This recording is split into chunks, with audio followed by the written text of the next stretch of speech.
This is Jesse Hensley. And this is Josh Turner. Welcome to Turn Down for What? Thank you for coming back to Turn Down for What? On today's episode, we have a little bit of a special.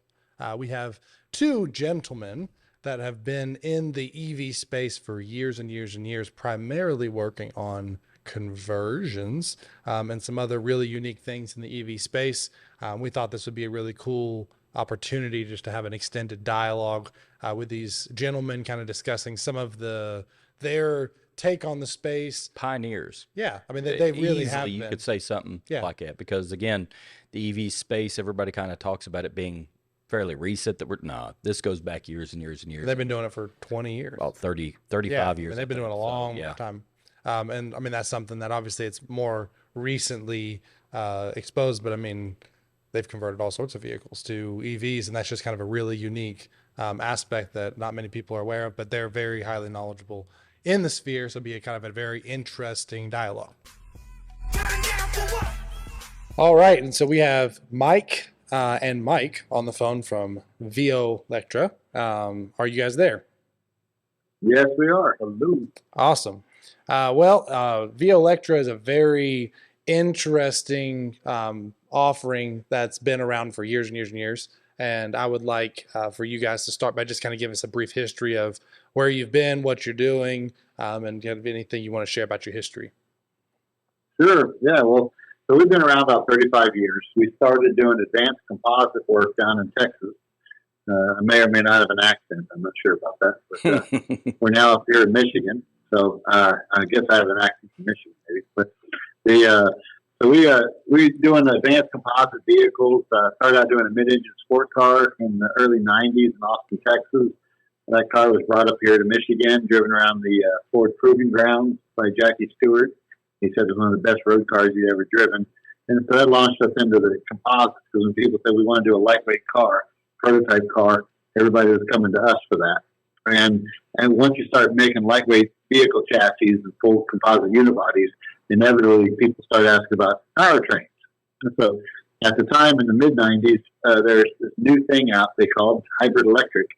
And so we were asked, could we do hybrid electric drivetrains? And we said, sure, jumped into it. Started developing a hybrid electric drivetrain for the People's Republic of China at that time. And then from that, we developed a retrofittable hybrid electric drive system, so you could retrofit fleet vehicles to hybrid electric. And then started getting to motor technology, specifically switch reluctance motor technology.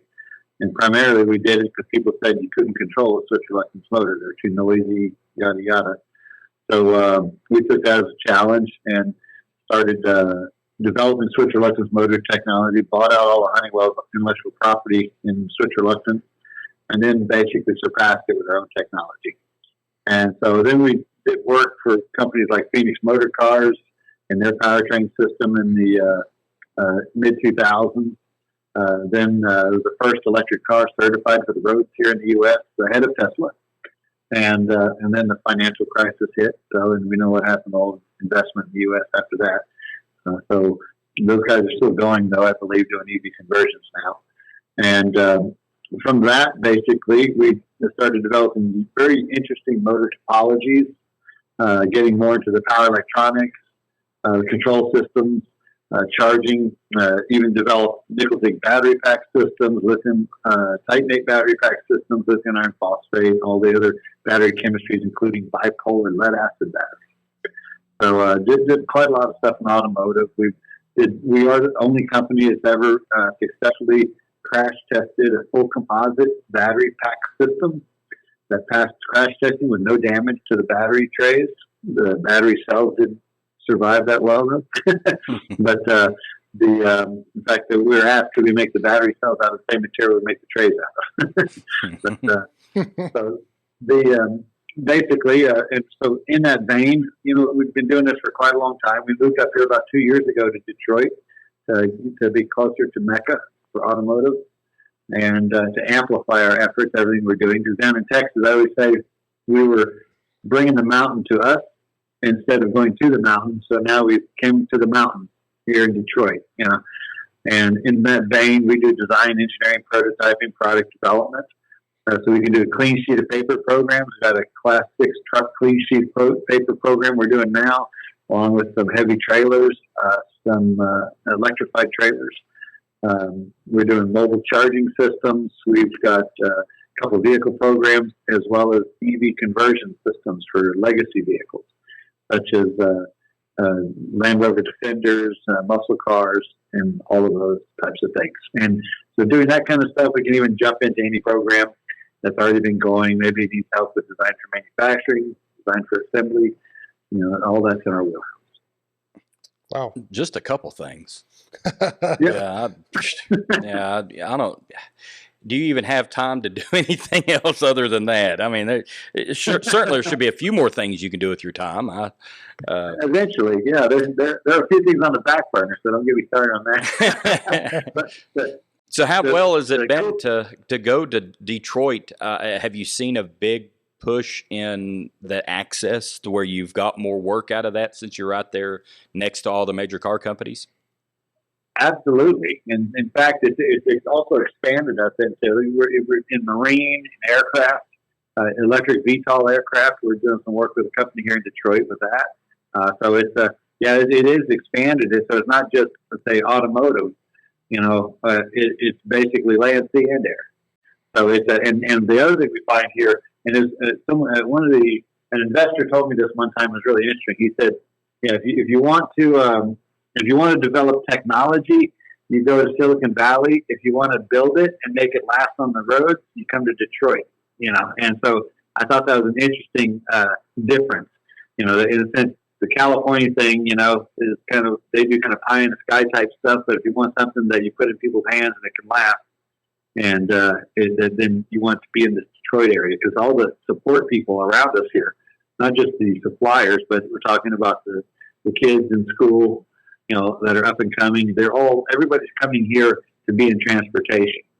So that's the thing that we're seeing with Michigan, in Detroit area specifically, is that you have this big focus of people really want to kind of move to that next level of what we're going to define as transportation, for the next century. Yeah, and that's good too to see that the state is supporting Detroit in its, I guess, revitalization. I've always been watching the older buildings and these houses that sell really cheap, but then you see the after effect, and they're really putting a lot of money in these communities. A lot of other buildings are getting tore down as well, but you do see a resurgence in a way, and I think the best opportunities when you take the money that's in the Silicon Valley part and you can adapt that over to something like the mechanical part of Detroit, it really could create something that has an economic benefit for communities like that, because you're getting the best of both worlds at that point. So that's great. Absolutely. Yep. So really, that kind of takes me in a couple different directions than what we talked about earlier. The one thing that I really think is interesting, and this is something that I think for trucks and everybody would be interested in, is the trailers that have their own propulsion units. Now, that is something that for our trucks, we get 300-mile range. But when we pull a large trailer, say a Airstream or something like that, we might be lucky to get 100. So it sounds like you all are looking at the viability of a trailer that is connected to the truck and has the same propulsion where it can run on itself, and then wherever you get, it has enough power to run the trailer's amenities as well once you get there. Is that kind of what we're looking at? That's exactly right. And basically, the trailers operate autonomously, not like self-driving, but autonomously, meaning they don't have to talk to the vehicle. They react to the hitch, so to speak. Okay. So when the truck pulls it, the trailer knows that, hey, someone's pulling me. Let me keep giving power to kind of push the truck until the truck basically starts to brake, and then it goes into regen. So it has that method, or we even have our VCU systems that Mike Jarboe here is developing, that basically can talk even wirelessly to the truck and say, hey, what are you doing? What do you want to do? And then the two can work together. So we can work with, so to speak, a dumb vehicle, that doesn't have, broadcast capabilities or in and out capabilities communication-wise to a trailer, or we can kind of smarten up the vehicle by basically adding a module to it. So then basically they work together as a system. And we're doing that from light duty all the way to heavy duty. See, when we're talking about our stations that we're building, one aspect that I have is edge-based co-locations for each one of these stations, because you're going to have the power infrastructure, you're going to have the connectivity, and you're going to be on the edge to communicate. So when you start looking at what you're talking about, the next step, I guess, would be what happens if you talk to the other truck coming that way as well. So, Exactly. when you do that, you're looking about, 0.6 of a second to go to satellite, back over to that vehicle, back to satellite, and over. But if you have a cabinet that's edge-based that's within a 100-mile radius, now you're able to communicate within that 0.2 of a second, and that gives you that time frame. So I can easily see this being an adaptation of smart technology or the Internet of Things that can be used to even create more opportunities, more jobs in the telecommunications sector. I mean, there's so many abilities there that you can kind of cross-pollinate into different industries. So, no, absolutely. Yeah, and also, even as you know, too, kind of like what Tesla's done, is basically every one of these vehicles is collecting data, too. So all that kind of speaks to each other, speaks to the database. So so then you'll start learning that there are certain inclines, declines on the roads, all these types of other things where, the trailer knows, hey, I'm coming to a decline. I'm going to go into regen mode so the truck doesn't have to hit its brakes that much, that kind of stuff. Oh, yeah, you can regen your actual truck, too, when it knows what the topography is and things like that. So, that's fascinating. And even on the safety side of things, that would be even more safe for those trucks. And that's something that could be adapted into large tractor trailers, things like that. Yep. So, like we were discussing yesterday, I mean, a lot of trucks can't pull a certain weight limit because of the braking characteristics. But if the trailer is independently regenerating and braking itself, then that could make it lighten the load a lot, heavy the load. Yeah, you'd have more weight you could haul if you can stop because that it's weight. propulsing and regenerating itself, so it actually saves you the need from having to stress your brakes out on your vehicle as much in the transportation, which is rather interesting. Well, definitely. The other too, like some people may say, well, yeah, but if you're adding batteries and traction motors to trailers, you're adding weight to it. I mean, frankly, we have full composite semi-trailers that we're building. So it's so we've actually are less than half the weight of a steel semi-trailer with 5 times the fatigue life, and it can hold support up to 250,000 pounds. So with that in mind, though, that most heavy trucks the majority of them have only 57% load factor on them, and 20-35% of the time they're empty. So when you think about it, these trailers are not fully loaded anyways, So, so they're not running around with 80,000 pounds off the time long. So when you consider that, it's a very practical thing to have an E-type trailer, that's basically helping pull its own weight. Fantastic. Well, how about this? This is one question that we've had from a lot of people, and it gets into the argument of EV versus hydrogen fuel cell. Yep. That is an area that I don't have a lot of experience in. We've read both sides of it. I do know that some of the grants that are coming out from the federal government actually supports the development of hydrogen in those areas as well. One of the grants is called a Charging and Fueling Infrastructure Grant, and it's specifically that way because it has multiple different types of fuel that can go into those corridors. So what is your thoughts, and who do you think is going to win out between the EVs versus the hydrogen? I think EVs got it. And the reason I say that is there's 3 different areas, or at least 3 different areas that there's issues for hydrogen. Number one has to do with just the basic physics of it. So what you got the hydrogen molecules, one of the smallest molecules on Earth. So therefore, if you put in any kind of tank, basically the lattice structure in the metal or plastics that are inside these tanks has to be so small, so tight together. Otherwise, the hydrogen atoms just literally leak out. So that's the first thing that people are working on, because those tanks that they're building nowadays, they store hydrogen at very high pressure. They're very expensive too. And every time I'll call it discharge a hydrogen tank, you're putting an expansion load on the tank where the tank's stretching, and then when you drain it, it's shrinking back again. Well, that's called fatigue loading on that tank. Well, so and replacing those tanks is not cheap. They're extremely expensive, and you have to change them out. I think it's every 5,000 hours. They got to be changed out because of that fatigue life. So that's the first step. So then also think about this tiny little molecule you've got. Now, so then you say, well, let's just put a hydrogen pipeline in some place where you pump it. The same issue. If you think leaking propane or LNG is difficult, hydrogen is going to amplify that even more. So, and on top of it, the volatility of hydrogen when it leaks, if there's a spark. So that's the physics side of it. But then if you're going to transport hydrogen in a tank, truck, the issue with that is you can only unload 80% of the hydrogen because of the residual pressure. So you're always taking 20% back to the depot with you to refill it again. So these are some big challenges just on hydrogen as itself. So if you look past all of that, then you say, okay, now I got a hydrogen fuel cell system. Let's just talk about fuel cells. Because I can also pump hydrogen into my engine, my ICE engine right now as well. You lose about 20% of the power, which is why people put a supercharger on it to gain back that 20%. And that's a viable thing, but you still got to deal with the hydrogen leaks. So let's talk about the fuel cell. On a hydrogen fuel cell, at best, you're 73% efficient.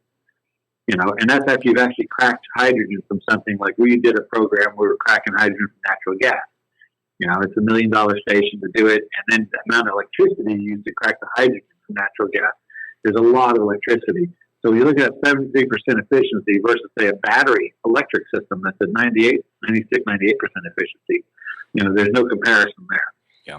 That was and then on the other side of it, that was something that we had discussed, when we were evaluating our, thoughts on the hydrogen, the amount of electricity it takes to do what's necessary to get hydrogen actually makes it in the long run actually more inefficient than solar and the type of setup that we're looking at with the EVs, just because of energy loss and the amount of electricity that you have to utilize to actually get the hydrogen. Not aside from the physics and the storage and the hauling and all of that. I mean, there's a lot of issues with it. The end product sounds really good. It's just a matter of the logistics of actually getting all of it together. Yeah. Now you're talking about electric is 96, I think you said. What is actual fuel? It's like in the 40s for its. Yeah, exactly. When the people think when people argue about different fuels for vehicles, the actual term that you want to kind of, Dr. Mark Coltsapple at Texas University, he uses the phrase "well to wheel." So when you look at the whole efficiency of the whole system, and this is whether you're doing biofuel, growing crops, like ethanol. And getting it into actually to the wheel of the tire on the road.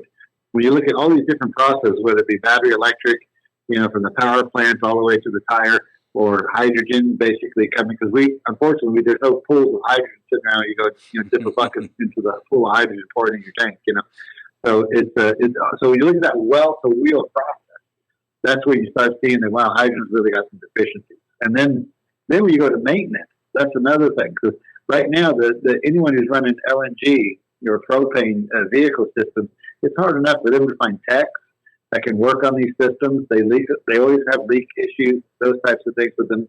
And with hydrogen being the pressure is much more higher than LNG or propane, you're dealing with you have the likelihood, just statistically, of having even more leak, more problems, and more booms that happen. When somebody accidentally forgets that they have their cigarette in their mouth.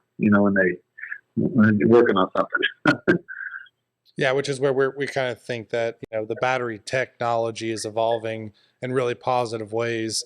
And I think that as that, evolves, it's just going to rapidly become a lot more efficient, and the creation of the batteries will be a lot less damaging and less extensive. They'll find ways to make, batteries with more common materials, and that'll be something that, will help the infrastructure as a whole. Because the generation of power is one variable that needs to be looked at, because obviously with a rapid move to electric vehicles, the infrastructure, that's a lot of power consumption in the United States, where in general, a lot of rural America has a strained grid. That's something that, with the extra there, I think that the solar game, wind game, there's going to have to be the creation of electricity. One way or the other. One way or the other, but you have to use all those same materials to generate hydrogen, even though that doesn't, immediately come to mind when you're talking hydrogen. It requires a ton of electricity to get the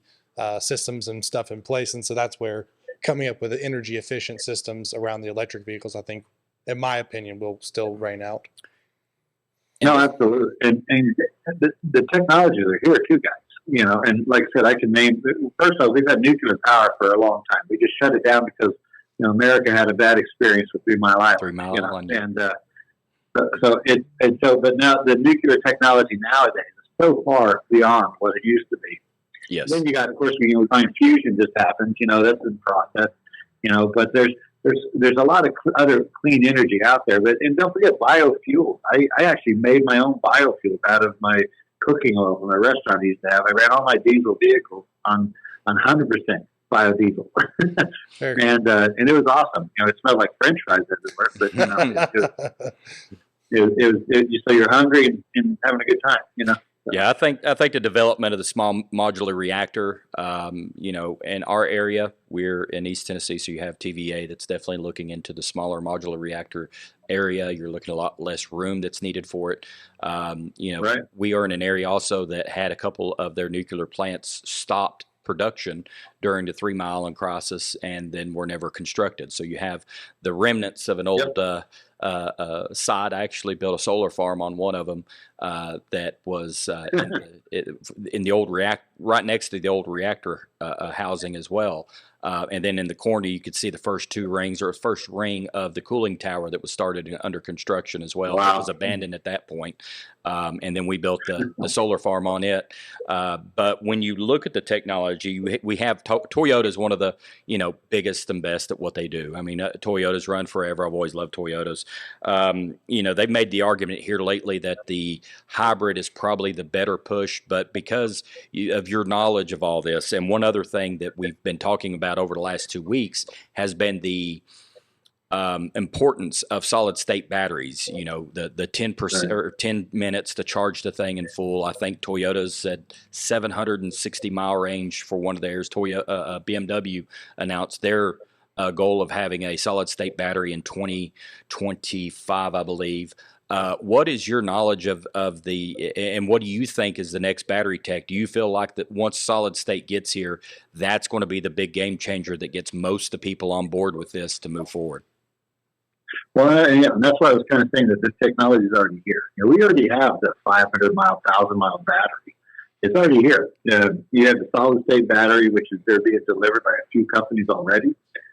You've got the lithium silicone anode battery right now. That again, it's already available. Mujiba Jazz with Our Next Energy here about a mile from us, as they're doing hybrid packs, with 2 chemistries in them. Lithium titanate batteries, they'll charge at 50 C rate. They basically, the way lithium titanate came about is they're working on a long duration supercapacitor, ended up with a battery.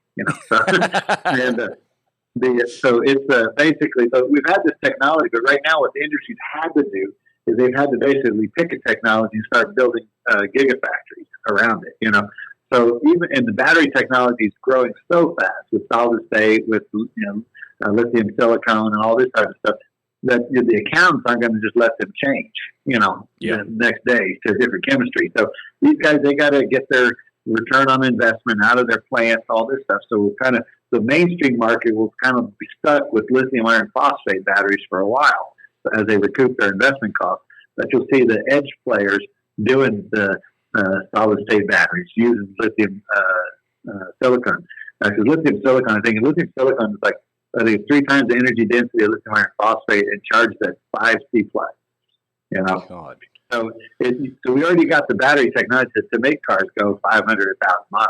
But I don't know about you. At some point, you got to get out of your car, stretch your legs, and go use the restroom. Oh yeah, and I think that's the kids where can hold it. Yeah, I think that's where we both own F-150 Lightnings, and we on the interstate, I have an extended range battery. I'll get 260 on the interstate, and you have to sit and stop for 45 minutes. I think that range improvement would be great. Maybe, to a standard vehicle, 300 to 400 miles. That if you get up to 500-600, that's fine. But the speed of charging, which is something that the battery technology will improve, being able to deliver and receive and get that rapid charging, a 15-20 minute stop is kind of, I think, the target, because gas stations can be 5 minutes. And so being able to full charge in 10-15 minutes will allow you to get up, stretch your legs.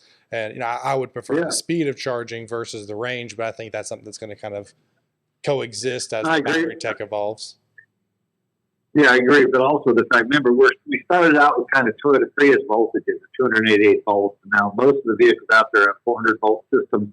The issue is if everybody just switched to 800, 1200 volt systems, those kind of charging speeds are going to drop immensely. So it's there's a lot to be said about, people like to ease into technology, and they don't necessarily jump to the best, right off the bat. So it's, but you see a few manufacturers already cranking out 800 volt vehicles, and you see how fast they charge, from 20 to 80%. They're like a 10-minute, 15-minute, Yeah, which I think is more that. than enough for that space, as long as it's reliable, because the charging infrastructure is not there yet. But if they get the battery tech there, then they get the chargers there, then I think that's going to rapidly improve consumer confidence. Well, here's the other thing too. When you start looking at what you mentioned before about aircraft and boats. Now, boats is a different category because you really could use a level 2, unless you're using like big tugs and things like that, which you do have now. That's something that is kind of different outside the norm. But on aircraft, we are working with some groups and some of these national groups that are considering aircraft that are electric. And when you hear that, you think, no, there's no way.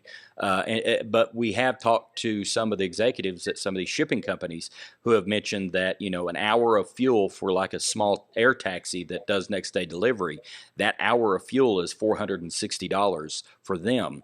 And their EV aircraft that they're testing is around $75. So when you start looking at that big of a savings when it comes to your hourly transportation cost, and then you add like what you're talking about, which is ultra dense, ultra quick charging, I think that the aircraft industry as a whole is probably the most primed to take these higher end batteries and then have the best way to pay for it over time. Because when you start looking at savings, that would be astronomical for some of these companies that do a lot of shipping on a day-to-day basis. Is that is that what you see with your working with the aircraft manufacturers?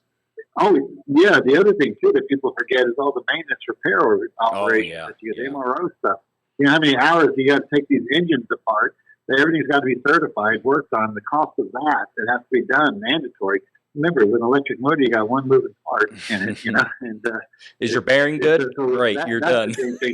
Exactly, and luckily we've had bearings. Bearings not a new technology. We've had them for a couple hundred years. Yep. Well, that and again, that goes right back down to where and when is this technology hitting us? Talking a bit again about the different vehicles. Now, Ford came out with their announcement that they do not want to be pushing 200, 225 or so kVW batteries. They think that it is a lighter weight vehicle with less moving parts, and it kind of reminded me of something Colin Chapman said, that adding power makes you fast in straights, subtracting weight everywhere makes you fast. Well, it makes you faster everywhere. And obviously Lotus is one of those car companies that did the same thing, where you make it fast and lightweight and you get better handling everywhere. In your opinion, do you think that we're going to go with lighter and lighter components, or do you think that some of these major car companies are just going to keep trying to grow bigger batteries, just like you had in the 70s, where you would keep trying to throw bigger motors in a vehicle? Yeah, that horsepower war in the 70s, that's kind of what they were doing, throwing more power at everything. I think what you're going to see here, because right now the automotive industry is really kind of is kind of reeling from some of the startups that are coming in. And the startups that are coming in, they're not bound by the same constraints as some of the legacy guys where they feel they got to build a unibody out of 440 stamped metal parts. They don't need a 400-pound wiring harness. They don't need all these kinds of things in their cars. So I think the race to lightweight is definitely going to happen. And unfortunately for us, we were pushing that agenda back in the 90s here in Detroit. People were just kind of saying, well, a composite car is going to always cost more than a steel car. And I was always like, I'm putting 5 parts together and you're doing 440 parts. Who do you think is going to do a more lighter, cost-effective vehicle? But at any rate, they weren't having any of it that time. But nowadays, you're seeing things happen. Like the BMW i3 unibody, for example.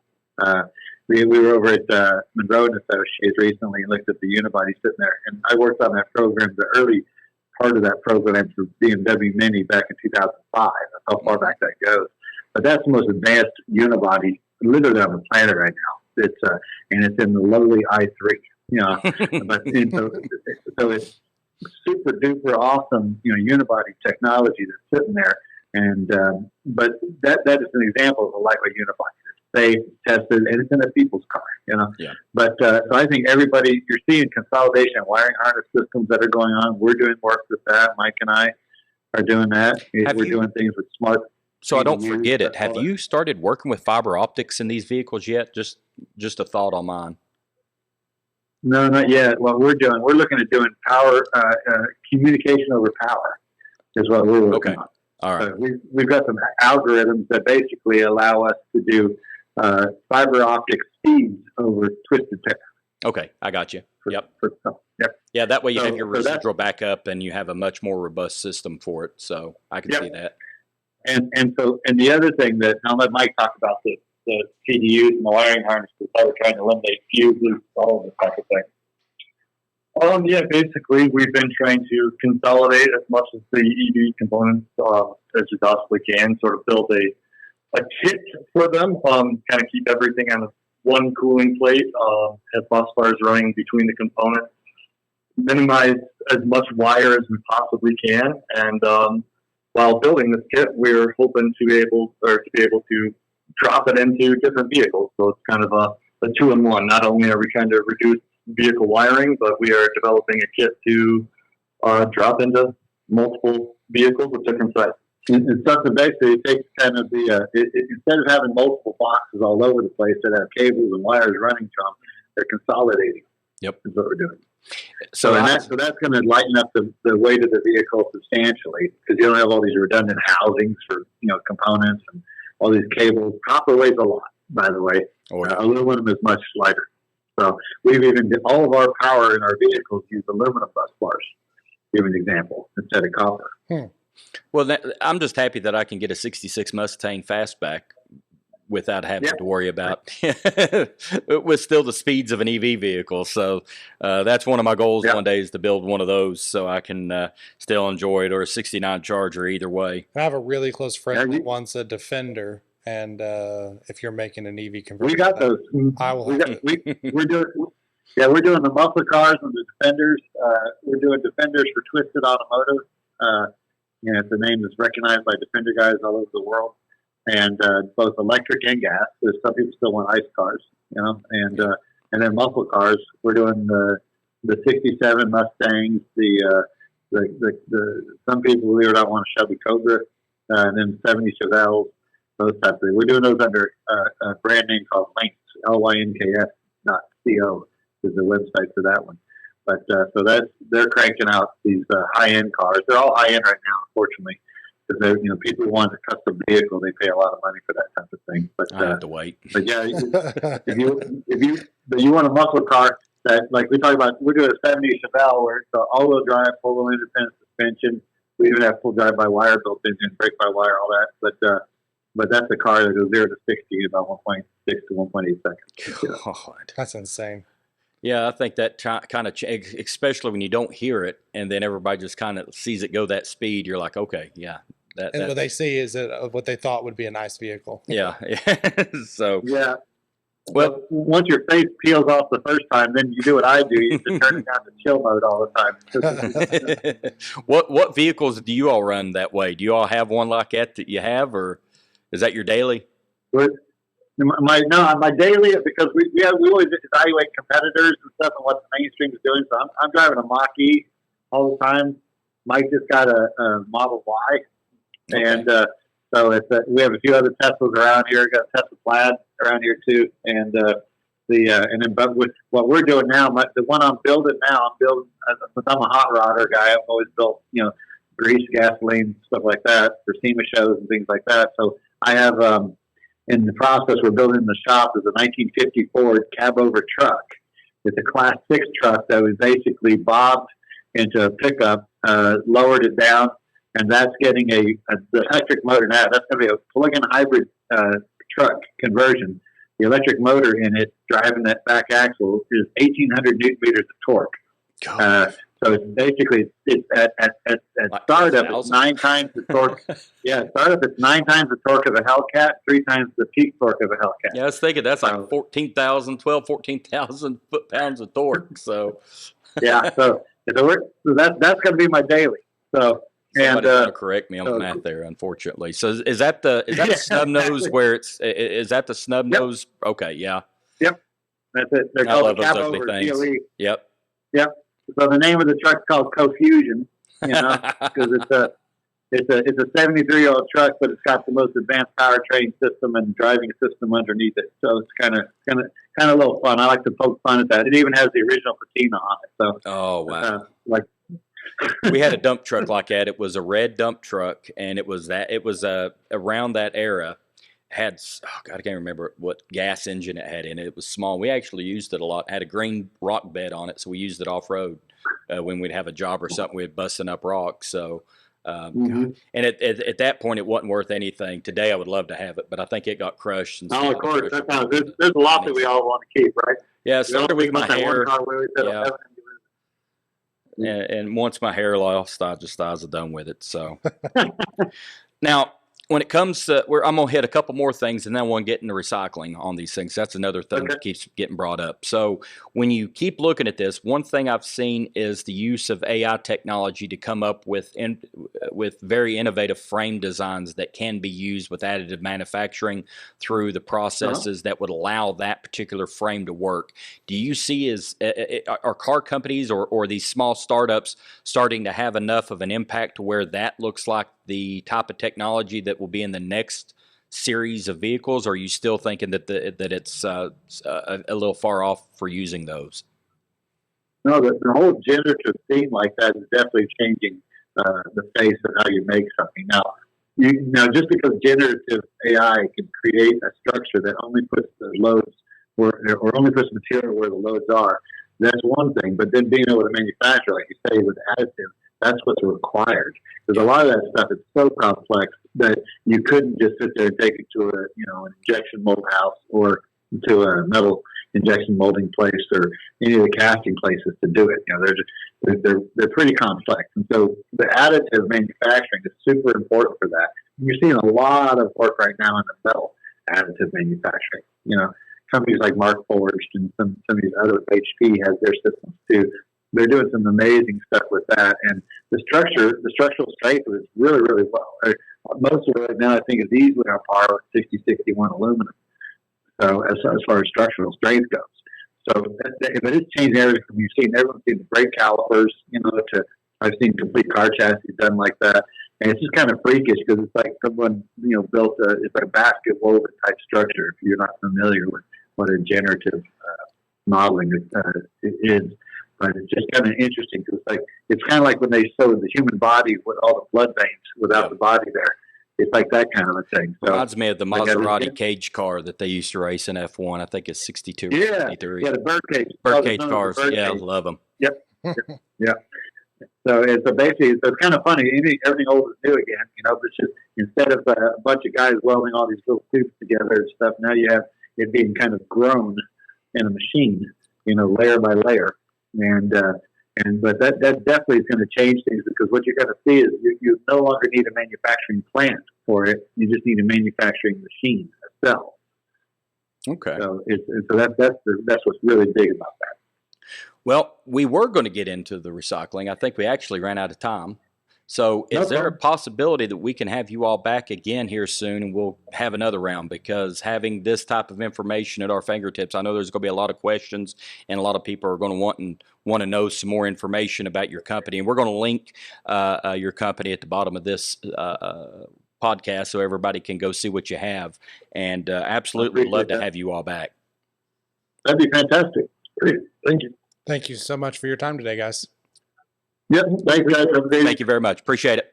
All right. So that was this episode. We're going to have those guys back. I really like them. That was a really interesting conversation. Some of that space is just really interesting. I mean, the comment that the tech is already here. It's just a matter of getting the big providers to finish out their contracts with the current infrastructure. 1,000-mile batteries, things like that. It's like, well, okay. So now we know. I think that's where you'll see new startups like Rivian and places that don't follow under the same conformities as the big car companies who have big major deals to do massive infrastructure. I think you'll see them develop quicker.